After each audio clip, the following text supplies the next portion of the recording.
أعوذ بالله من الشيطان الرجيم بسم الله الرحمن الرحيم اللهم صل على محمد وعلى آل محمد وسلم.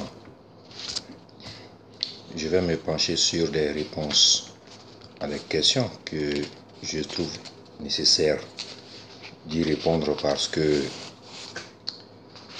parfois des écrits perdent les gens sur cette terre de telle manière que nous sommes contraints de parfois répondre avec un peu plus de rigueur que d'habitude. Depuis un certain temps, mon observation est celle-ci. Les réseaux sociaux, les sites sociaux sont devenus aujourd'hui plus un échange d'idées qui permettent aux humains d'avancer dans la quête du bonheur collectif, mais sont devenus des plateformes pour exprimer et exhiber des attitudes qui vont pousser des gens à réagir en regardant ces exhibitions, ces propos, ces écrits, contre parfois la dignité humaine et contre aussi parfois les religions qui sont sur cette terre. Plus je lis les uns et les autres sur ce qu'ils écrivent par rapport à ce qu'ils connaissent selon eux, je me rends bien compte que l'ignorance est la science la plus partagée par eux. Aujourd'hui, plus personne n'étudie. On est tous devenus omnubilés. On est tous omnubilés par le network, l'internet. Qui fait qu'aujourd'hui, plus personne ne médite, ne se pose les questions élémentaires et importantes sur les choses nécessaires pour cette avancée de la quête spirituelle personnelle. La quête spirituelle n'est pas collective. C'est ce que chacun doit se mettre en tête. Je suis musulman. Je ne peux pas pousser un frère musulman à avancer sur le plan spirituel comme moi j'avance. Parce que la quête spirituelle est d'abord liée à ta ferme conviction à ce à quoi tu crois, mais aussi à comment tu tisses ta relation avec le Créateur. Dans une famille, le père et la mère tissent les relations avec les enfants de manière totalement différente. Et ces mêmes chrétiens qui nous reprochent d'être des musulmans parfois, ils oublient parfois cet aspect de la vie dans laquelle nous sommes plongés. Un jeune chrétien qui va à l'église avec ses frères et sœurs est bien conscient ou inconscient, mais conscient inconsciemment que ses propres parents n'ont pas les mêmes affinités, les mêmes réactions devant les problèmes, les mêmes comportements vis-à-vis d'eux, de manière générale et collective.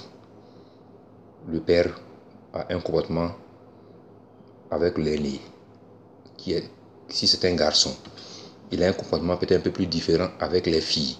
La mère, c'est peut-être le contraire. Par conséquent, chacun donc fait tout pour que sa relation avec le père ou la mère se passe dans les conditions qui servent bien sûr à lui son intérêt, mais aussi à la cohésion familiale.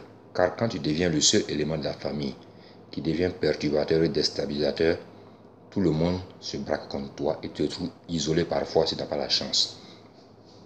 Par conséquent, j'exhorte mes frères chrétiens à se ressaisir, à aller étudier et à arrêter de dire des choses sur lesquelles ils n'ont aucune connaissance. Car ce que tu dis sur le web, réalise que tu n'es pas le seul à le lire. Des gens moins intelligents que toi vont accéder à des écrits qui pour eux, comme ça est sur le web, est donc une vérité absolue. Dans leur esprit, tout ce qu'on publie sur le web, même des sites sérieux, ils trouvent que ça fait sérieux. Ça me fait parfois rire. Je prends beaucoup les sites chrétiens, je les fouille. Je les fais sur les sites musulmans, les blogs surtout. Je me rends bien compte que l'ignorance n'est pas seulement dans le commun du peuple. Même l'ignorance a gagné aussi les têtes pensantes de la théologie mondiale. Est-ce une quête exprès, fait sciemment ou non? Nul ne saurait le dire aujourd'hui. Mais une chose est certaine. Si la confession est plus prisée par les catholiques que tous les autres groupes religieux sur cette terre, je crois que tous nos frères catholiques doivent commencer à se confesser à partir du pape lui-même jusqu'au dernier. Ensuite, nous qui les suivons, devons aussi nous confesser, car il ne faut pas se voiler la face. De la même manière que je critique la chrétienté et ses abus et ses écarts, qui sont quand même plus durs avec l'islam, disons les musulmans, avec ses abus et ses écarts. Pourquoi? Si j'ai peur de parler de ce qui est, d'autres me disent, tu risques de mourir.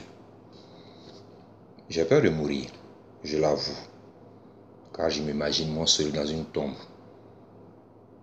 où actuellement la plupart d'entre nous ne peuvent pas y passer la nuit seul. Mais il faut te mettre en conscience que tu ne seras même pas seul à y passer la nuit en dehors de la tombe, tu seras même sous la terre seul.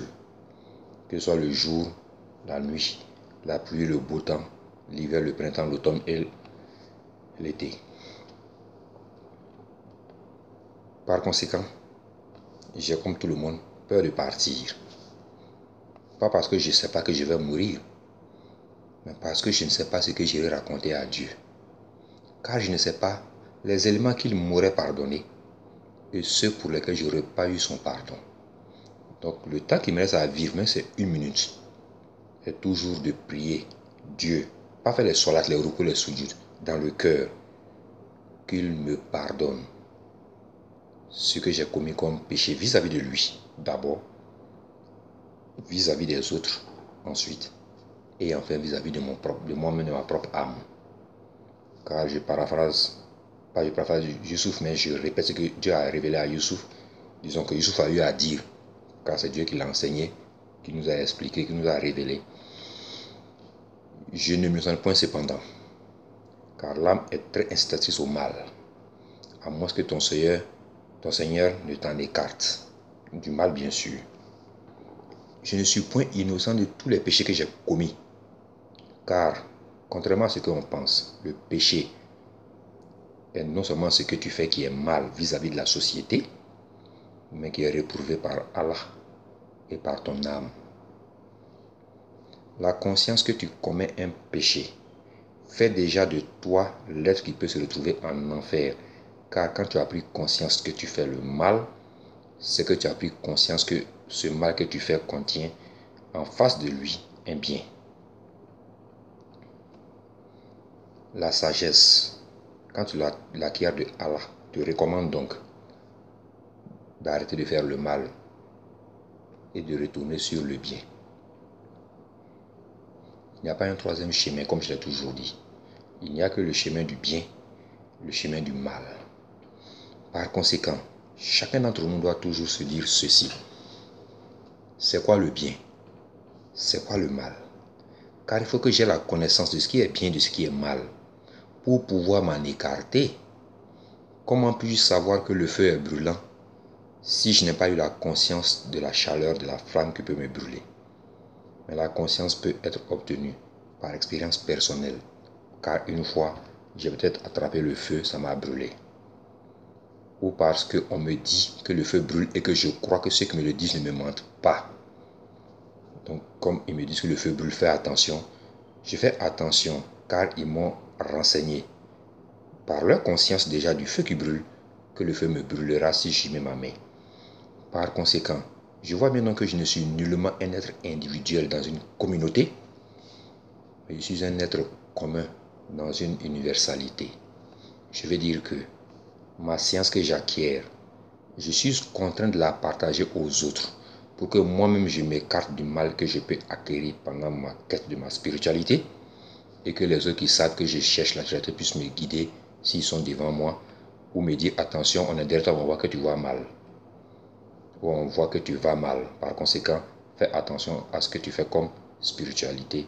Car nous sommes derrière, c'est vrai, mais on te voit avancer et on voit que devant toi, il n'y a pas que de la lumière, il y a aussi des ténèbres. Par conséquent, l'être humain ne tient aucune science de lui-même. Tout son savoir lui vient de Dieu. Quand Allah a fait Adam, il lui a insufflé le souffle de vie qu'on appelle l'énergie spirituelle. Cette énergie spirituelle non seulement a mis l'homme en mouvement physique de vie, mais aussi a créé la relation spirituelle entre Dieu et l'homme. Car quand Adam s'est réveillé après la création, pourquoi n'était pas allé vers les anges pour les adorer? Il a été bien capable de distinguer. Voici Dieu, voici les anges. Il ne s'est pas trompé de maître. Ça veut dire que inconsciemment, nous sommes tous créés à partir du même souffle divin que Adam a reçu, qui circule en nous. C'est une énergie constante, qui n'évolue pas, qui ne diminue pas, qui te maintient en vie, qu'elle soit spirituelle ou physique. C'est ce souffle de vie, toujours éternel en l'être humain, qui est son âme. C'est pour ça que l'âme ne mourra jamais. En plus de l'énergie spirituelle divine qu'on appelle le souffle divin,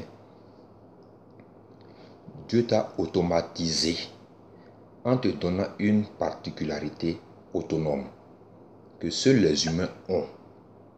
Je le répète, quand Dieu a fait l'être humain, Adam, qui lui a insufflé le signe de vie, le souffle divin de vie, le souffle divin spirituel, est cette énergie qui nous met en relation directe avec Dieu. Par conséquent, on n'a pas besoin de particularité ou d'intermédiaire pour lui parler. Quand tu te sers de ce souffle spirituel divin, tu lui communiques ce que tu veux et il te répond. Bien sûr, tu ne vas pas écrire une enveloppe, mettre dedans un papier sur lequel tu as écrit ce que tu veux de lui et lui poster. Tu lui communiqueras ce que tu veux de manière spirituelle. Donc le souffle spirituel divin est un flux spirituel qui circule entre toi et Dieu uniquement. Chacun de nous a un souffle spirituel divin qui lui est éternel, qui est son empreinte particulière. C'est par cette empreinte que Dieu te reconnaît. Et donc quand il appelle cette particularité identifiable, tu te lèves et tu lui réponds. C'est comme ça qu'on sera ressuscité. C'est ce souffle spirituel divin qu'on appelle l'âme de l'homme. Mais l'âme ne vit pas en dehors d'un processus. L'âme évolue dans un processus. Dès que l'âme est entrée en ton corps, il ne peut pas te faire vivre physiquement, mais te faire vivre spirituellement. Donc, depuis que tu es dans le ventre de ta mère, depuis que tu reçois le souffle spirituel divin qui est la connexion entre ton ébauche spirituel, ton ébauche cardiovasculaire et ton ébauche du système cérébral nerveux, tu reçois l'âme, le souffle spirituel divin se connecte en ce moment à ton organisme. C'est ce moment de connexion qui crée ce qu'on appelle l'âme de l'homme. L'âme provient donc de l'Esprit de Dieu qu'il a insufflé en Adam, qui circule en nous, qui est le souffle d'énergie et la connexion entre ton système cardiovasculaire et ton système cérébral nerveux. Si la connexion se fait très mal, tu risques d'être très négateur vis-à-vis du connecté. Si la connexion se fait dans les bonnes conditions, tu as toutes les chances du monde d'être un sujet du plus haut, de tout, de celui qui ne peut pas être en bas, qui ne peut pas se faire plus bas que lui-même. Car comme le disent les chrétiens, que nous on dit Dieu peut tout faire et puis il ne peut pas venir sur la terre. Oui, Dieu n'a pas fait la terre pour venir habiter lui-même. Il a fait la terre pour que nous les êtres humains y habitions, de manière libre, consciencieuse et consciente, pour qu'on n'ait pas à reprocher nos échecs justement à quelqu'un d'autre. Mais aujourd'hui, malheureusement, les chrétiens font porter aux musulmans l'inquisition, les croisés, les persécutions et l'esclavage. Quand tu leur parles d'esclavage qui a été fait de manière moderne et terrible sous la chrétienté, ils ne vont jamais demander pardon. Leur souci, c'est de t'expliquer que ce n'est pas eux qui ont commencé. Ça concerne les Arabes. Mais après, ils te disent, par justification de l'esclavage, que non, c'est dans la Bible. Finalement, on ne sait plus si les Arabes sont venus avant la Bible, qu'ils ont dans leurs mains, ou après la Bible, qu'ils ont avec eux. C'était une parenthèse. Revenons à nos sujets. Quand tu reçois l'Esprit de Dieu à ta procréation entre un homme et une femme, l'enfant qui va naître est déjà en mouvement de vie dès que la procréation a eu lieu. Dès que les deux éléments génétiques s'accordent et forment l'œuf, en ce moment, Tu es sous la coupole divine. Dieu te protège. Il attend ton évolution naturelle pour acquérir un savoir naturel qui va t'aider dans la vie dès les premiers instants avant de t'envoyer le premier programme qu'il va installer en toi qui est la réception du souffle divin qui va être transformé par la connexion, comme j'ai déjà dit, du système cardiovasculaire, du système nerveux cérébral. C'est ça qui est l'âme.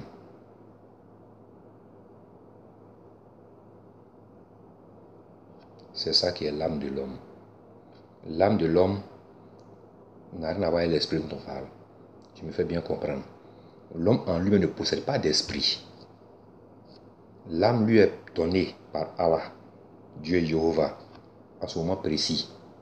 C'est en ce moment précis que son âme devient en lui la substance qui fait que sa vie est sous la protection divine qu'on ne peut plus prendre, sauf que de bon droit.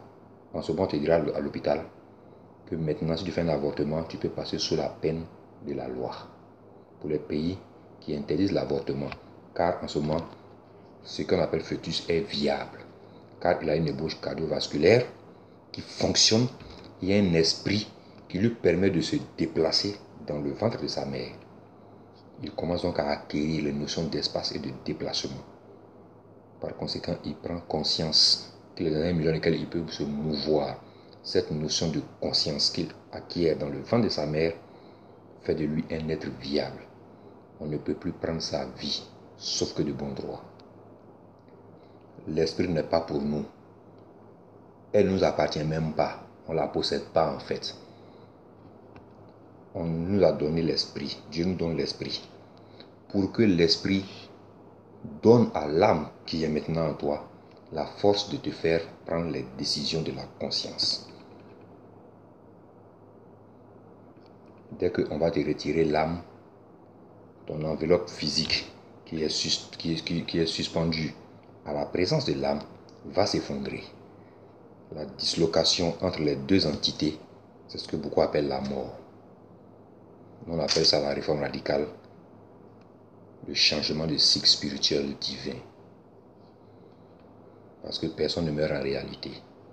On change de cycle. Avant de venir dans le ventre de ta mère, tu étais divisé en deux mondes spirituels, on peut dire. Mais tu étais une partie dans une femme, une partie dans un homme.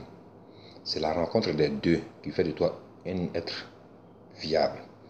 Mais les deux ne te donnent pas la vie en tant que tel, car ils te transmettent seulement l'énergie divine que Adam a reçue et qui traverse toute l'humanité. C'est ce qu'ils te donnent. Donc ce n'est pas à eux. Ils te donnent quelque chose que eux-mêmes ils ont reçu en héritage. C'est pour cela que ce dépôt d'héritage passe de père en fils.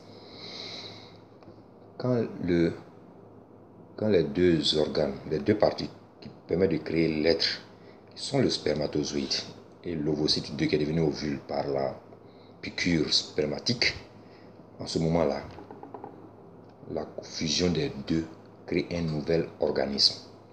C'est ce organisme qui va commencer à évoluer de manière intrinsèque parce qu'il contient déjà un programme préétabli qui permet d'évoluer, de se prendre en charge de lui-même, mais n'est pas capable de distinguer les déplacements, les notions d'espace. Donc, il ne se déplace pas comme le fœtus qui le fait après un certain nombre de semaines. Par conséquent, qu'est-ce qui se passe? La piqûre spermatique est ce qui permet d'enclencher le premier processus. C'est pour cela qu'on dit aux musulmans de faire des invocations au moment de leur rapport sexuel pour que justement la piqûre spermatique soit sous le sceau d'une invocation divine. Parce que le Satan aussi peut te faire des invocations sataniques au moment de faire l'action. Mais ce n'est pas important parfois. Si tu vas faire ça avec quelqu'un qui t'est interdit, que tu fais des invocations ou pas, si la personne tombe enceinte dans ces conditions, tu sais très bien que c'est pas bon, c'est un péché grave.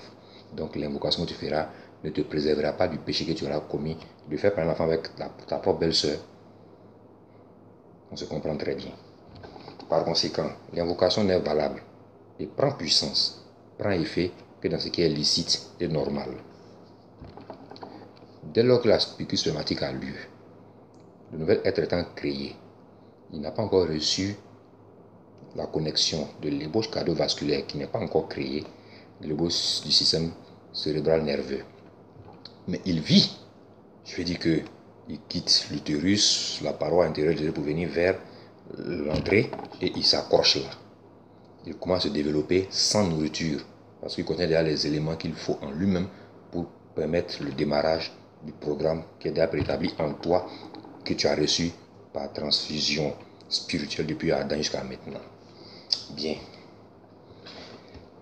Il va évoluer et commencer après un certain nombre de semaines à obtenir les deux éléments importants dont je parle, le système cardiovasculaire, le système nerveux cérébral. Dès lors que les deux se connectent,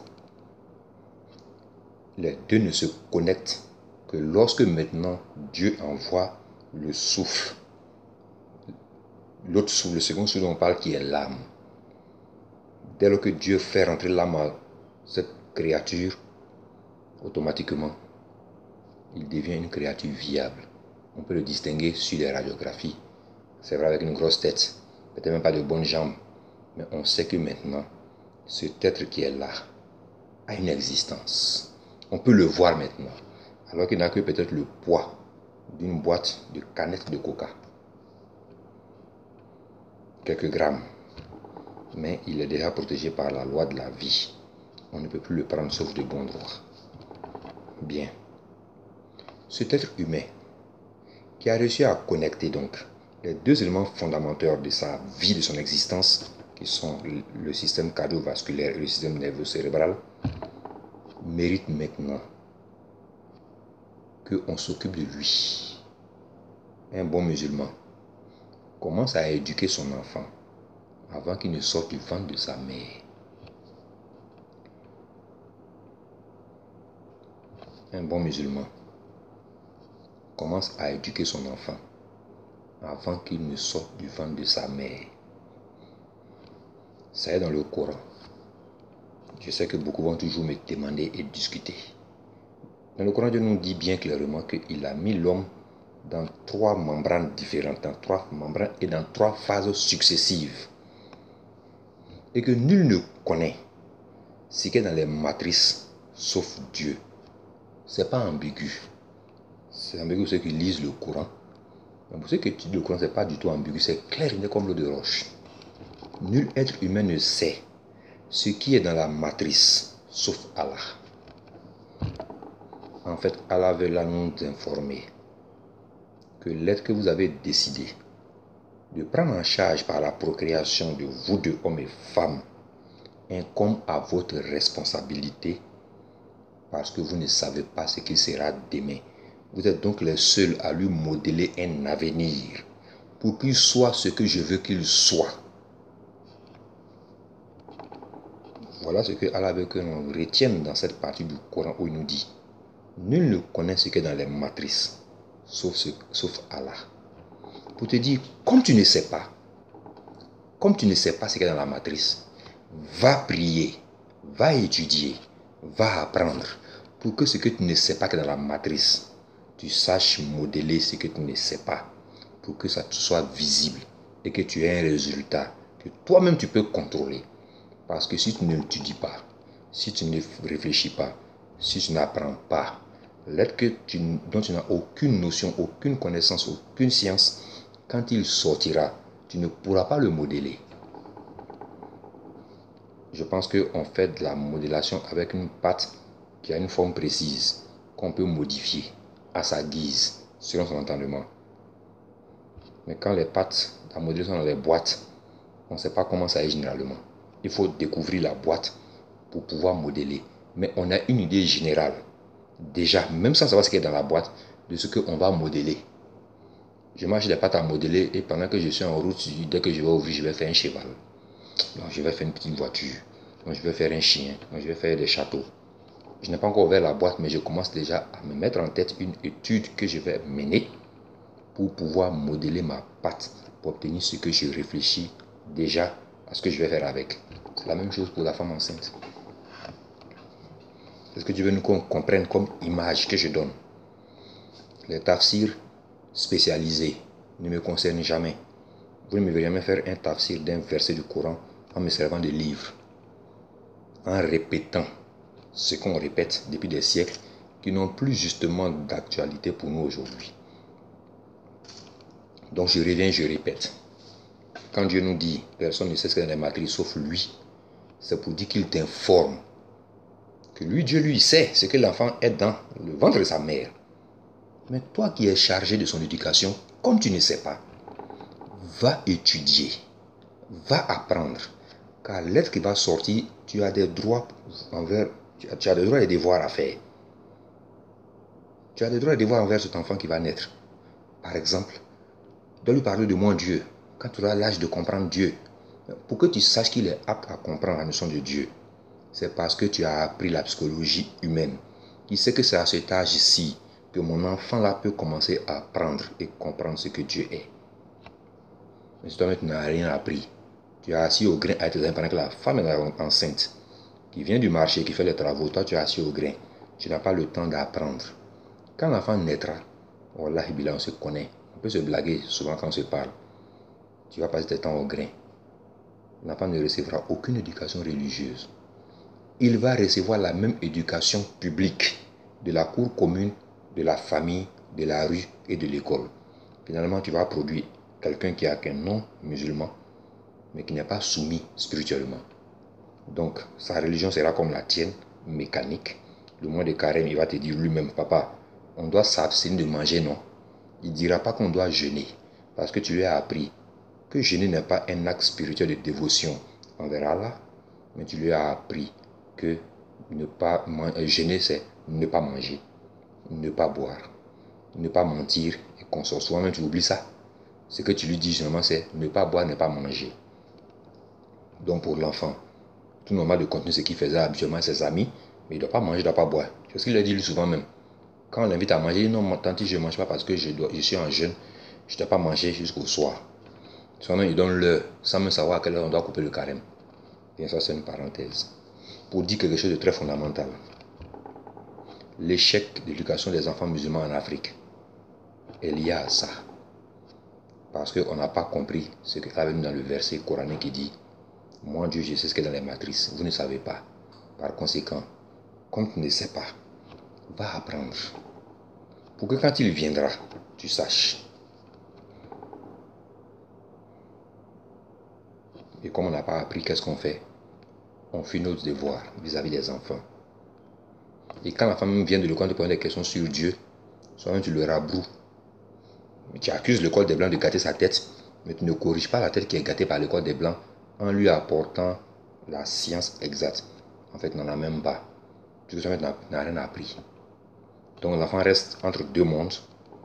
Il n'a plus une notion vraie de Dieu. Il ne sait plus qui est Dieu, sauf ce que toi tu ne lui dis pas.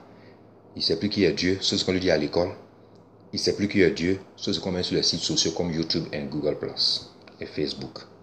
Et comme là-bas, il y a plus de démons que d'anges. L'enfant circule très vite entre les milieux des démons. Et après, au moins, tu te rends compte, il est perdu pour la communauté musulmane. Il devient ce que nous voyons sur les sites sociaux, qui ne savent jamais faire un débat, mais qui se gavent des hadiths, qui se créent des règles musulmanes qui n'ont rien à voir avec l'islam, qui mettent tous ceux qui n'ont pas un pantalon sauté en enfer. Même quand tu es imberbe, il dit que tu n'es pas musulman, parce que tu n'as pas de barbe.